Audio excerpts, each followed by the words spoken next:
முதல்வர் உங்ககிட்ட பேசினாரா தொலைபேசியில? என்ன சொன்னாரு? பேசினாருங்க ஐயா, உங்களுக்கு எல்லாம் நல்லது நான் செஞ்சு தரேன், உங்க பிள்ளைய எப்படி சித்திரவதை பண்ணாங்களோ அந்த மாதிரி நான் பண்ணி கேட்டுறேன் அப்படின்னு சொல்லி இருக்கிறாருங்க ஐயா. இந்த மாதிரி அதெல்லாம் சொன்னாரு. என்ன உங்களுக்கு என்ன வீடு இருக்குதா என்ன இருக்குதுன்னு கேட்டாருங்க ஐயா. எல்லாம் இல்லைன்னு சொன்னங்க ஐயா, செஞ்சு தரேன்னு சொல்லி இருக்கிறாரு. நீங்க அழுக வேண்டாங்க, நீங்க நான் இருக்கிறேன், அதுக்கு தான் நான் வந்திருக்கிறேன் அப்படின்னாருங்க ஐயா. அவ்வளோதாங்க சார், அவ்வளோதான். சரி, இப்போ உங்க பேத்தி உயிரிழப்பை எப்படி பாக்குறீங்க? அதுக்கு என்ன சொல்ல விரும்புறீங்க? என் உயிரிழப்பாட்டு, எங்க பேத்தி உயிரிழப்பாட்டு யாருக்கும் வரக்கூடாதுங்க. என் பேத்தி கடவா எல்லாம் அப்படி கடிச்சு இழுத்து விட்டாங்க. மனசாரு கண்ணாரு பார்த்துட்டு வந்துட்டுங்க. அவருக்கு அவரெல்லாம் பிடிச்சி கையில பிடிச்சி கீறி கிழிச்சு விட்டு கண்ணாரு பாரு கத்துற எல்லாம் இழுத்துட்டு வெளியே வந்துட்டாங்க.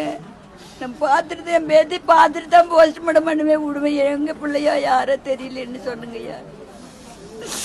அப்படிதாங்க ஐயா நடந்தது. முதல்வர் உங்ககிட்ட பேசி இருக்கிறாரு, ஒரு நல்ல முடிவு கிடைக்கும். அது போதுங்க ஐயா எங்களுக்கு.